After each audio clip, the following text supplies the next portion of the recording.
अस्सलाम वालेकुम, this is Aizal Ahmed and welcome to horror discussions.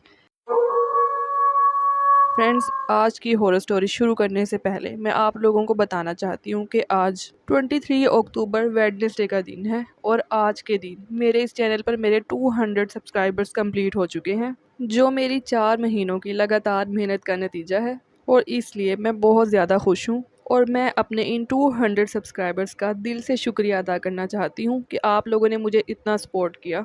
लेकिन फ्रेंड्स, ये 200 सब्सक्राइबर्स मेरे चैनल का सिर्फ 1% है और अगर बाकी के 99% लोग भी मुझे इतना ही सपोर्ट करें तो मुझे पूरा यकीन है कि आप लोगों की सपोर्ट में इतनी पावर है कि एक दिन मेरे 200 सब्सक्राइबर्स 2 मिलियन सब्सक्राइबर्स में भी बदल सकते हैं। तो फ्रेंड्स, प्लीज़ मैं चाहती हूँ कि आप में से जो भी मेरी स्टोरी सुने, मेरी वीडियोस को देखे, आप लोग मुझे भरपूर सपोर्ट कीजिए, मेरे चैनल को सब्सक्राइब करके, वीडियोस को ज़्यादा से ज़्यादा लाइक शेयर कमेंट करके। और फ्रेंड्स, मेरी आप लोगों से एक और रिक्वेस्ट है कि जिन लोगों ने मेरे चैनल को सब्सक्राइब किया और जिन्होंने सब्सक्राइब नहीं भी किया, आप लोग प्लीज़ मेरी वीडियोज़ को एंड तक पूरा देखा करें। और अगर आप लोग अपनी कोई हॉरर स्टोरीज़ मेरे साथ शेयर करना चाहते हैं तो आप लोग वो भी इस ईमेल पर मेरे साथ शेयर कर सकते हैं। तो अब ज़्यादा टाइम वेस्ट किए बगैर चलते हैं आज की रियल हॉरर स्टोरी की तरफ। मेरा नाम अंकिता है और मैं इंडिया के शहर दिल्ली में रहती हूँ।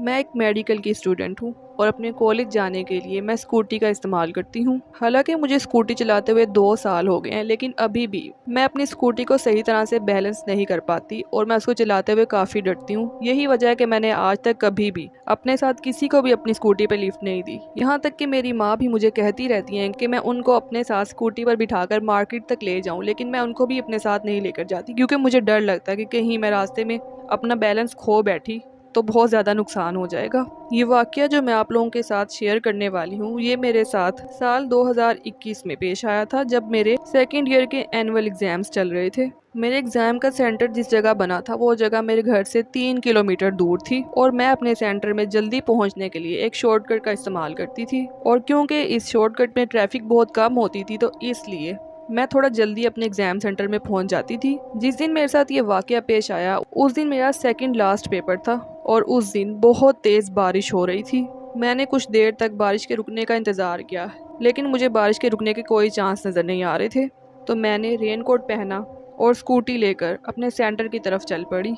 रास्ते में हर जगह बहुत ज़्यादा कीचड़ था और रोड बहुत ज़्यादा स्लिपरी हो रहा था, जिसकी वजह से मुझे बहुत डर लग रहा था और मैं बहुत आराम से अपनी स्कूटी चलाकर अपने सेंटर की तरफ जा रही थी। जब मैं उस शॉर्टकट वाले रास्ते पे पहुंची तो वो रास्ता बिल्कुल सुनसान था, शायद बारिश की वजह से, और उस जगह बहुत ही ज़्यादा कीचड़ था। मैं भी थोड़ा सा ही आगे पहुंची थी कि अचानक से एक औरत मेरी स्कूटी के सामने आ गई। मैंने फ़ौरन ब्रेक लगाई और गुस्से में उस औरत से कहा, आंटी आपका दिमाग ख़राब है, अभी हमारा एक्सीडेंट हो जाता। लेकिन उस औरत ने मुझे कोई जवाब नहीं दिया और वह चलती हुई मेरी स्कूटी के बिल्कुल पास आ गई और उसने मेरी स्कूटी का हैंडल पकड़ लिया। वो औरत देखने में बहुत अजीब सी थी, उसकी आंखें बिल्कुल गोल थी। मैंने आज तक किसी इंसान की ऐसी आंखें नहीं देखी और उस औरत ने एक बनारसी साड़ी पहन रखी थी। जब उस औरत ने मेरे स्कूटर का हैंडल पकड़ा तो मुझे और ज़्यादा गुस्सा आ गया और मैंने उसे डांट के कहा, आंटी ये क्या बदतमीजी है, पहले आप अचानक से मेरे स्कूटर के सामने आई हैं और अब आपने मेरा हैंडल पकड़ लिया है। तो वो औरत मुझसे कहने लगी, मुझे लिफ्ट चाहिए। मैंने उस औरत को साफ इनकार कर दिया कि मैं उसे अपने साथ बिठाकर अपने स्कूटर को हैंडल नहीं कर पाऊंगी। लेकिन वो औरत वहाँ से हटने का नाम ही नहीं ले रही थी। वो तो जैसे जिद पे ही अड़ गई थी। मुझे वैसे एग्ज़ाम के लिए बहुत ज़्यादा देर हो रही थी, तो मैंने उस औरत से कहा, ठीक है बैठ जाएं।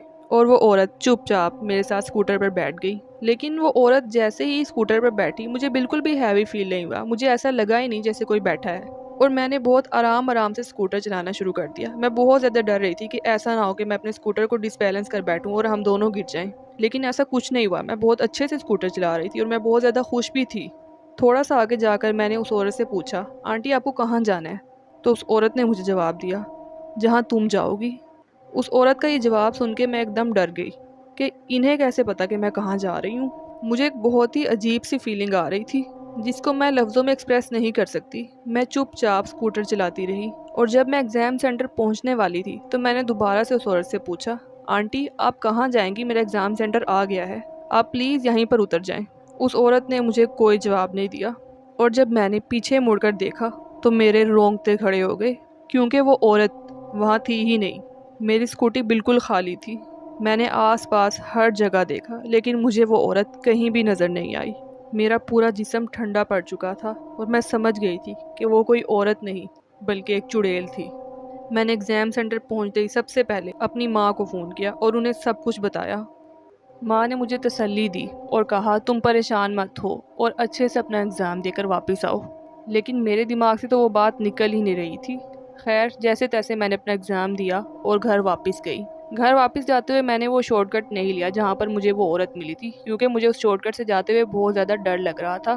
तो इसलिए मैं लंबे वाले रास्ते से ही घर वापस गई और घर जाने के बाद मैंने सारी बात डिटेल से अपनी माँ को बताई। माँ मेरी बात सुनकर हंसने लगी और मेरा मजाक उड़ाने लगी कि आज तक तुमने कभी मुझे तो लिफ्ट दी नहीं है और अब भूतों को लिफ्ट देने लगी हो। लेकिन फिर माँ ने सीरियस होकर मुझे समझाया कि आज के बाद कभी भी उस शॉर्टकट से ना जाना, क्योंकि वो चुड़ैल दोबारा भी तुम्हारे सामने आ सकती है और ज़रूरी नहीं है कि वो हर बार तुम्हें कोई नुकसान ना पहुंचाए। और क्योंकि मैं खुद भी बहुत ज़्यादा डर गई थी, इसलिए मैं उसके बाद कभी भी उस शॉर्टकट से नहीं गई। मैं हमेशा लंबे वाले रास्ते से ही जाती हूँ और आज भी जब मैं उस वाक़ये के बारे में सोचती हूँ तो मेरी रूह कांप जाती है। तो फ्रेंड्स, ये थी हमारी आज की रियल हॉरर स्टोरी। आप लोगों को कैसी लगी मुझे कमेंट में ज़रूर बताइएगा। मेरे चैनल को सब्सक्राइब करना, वीडियो को लाइक और शेयर करना बिल्कुल भी मत भूलिएगा। फ्रेंड्स, अब हम मिलेंगे कल किसी नई हॉरर स्टोरी के साथ। तब तक के लिए अल्लाह हाफिज़।